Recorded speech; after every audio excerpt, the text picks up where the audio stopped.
Na taarifa ya habari. Wizara ya Elimu, Sayansi, Teknolojia na Mafunzo ya Ufundi imesema mikopo kwa wanafunzi wa elimu ya juu inatolewa kwa wahitaji kwa kuzingatia bajeti iliyopo.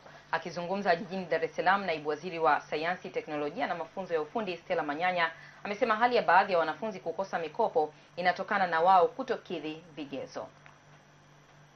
Kwa upande wake, mkurugenzi mtendaji wa bodi ya mikopo ya elimu ya juu na uhitaji huo lazima uhakikishwe vizuri, sababu kuna watu wengine unakuta wanadiriki hata kusema uongo. Tumeshashuhudia hayo sana. Nasema uongo, mimi na uhitaji, lakini wakati anafahamu fika anataka tu fedha kwa ajili ya kulewea pombe, anataka tu fedha kwa ajili ya kutembelea, anataka nunue TV, mwingine anaamua kujenga sasa hivi akiwa shuleni. Hasa hatuwezi kwenda katika sura hiyo. Lazima tuthibitishe kwa kina kwamba huyu kweli ni mtu mwenye uhitaji na mwenye uhitaji aweze kusaidiwa bila kujali kwamba huyu yuko wapi, lakini tunaenda hatua kwa hatua.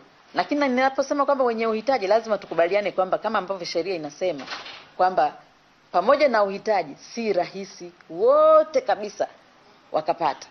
Lazima kuna wengine watajikuta wamekosa, na lengo ni kusema kwamba tumesaidia kwa kadiri inavyowezekana. Tumesaidia kwa jitihada zetu zote.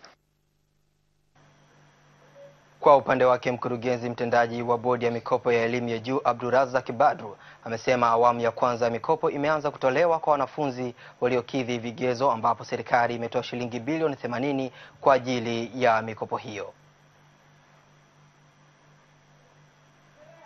Pia serikali imewasisitiza wanafunzi watakaopatiwa mkopo na serikali kutumia mikopo hiyo kwa lengo lililokusudiwa ili baadaye wairejeshe kama sheria inavyowataka.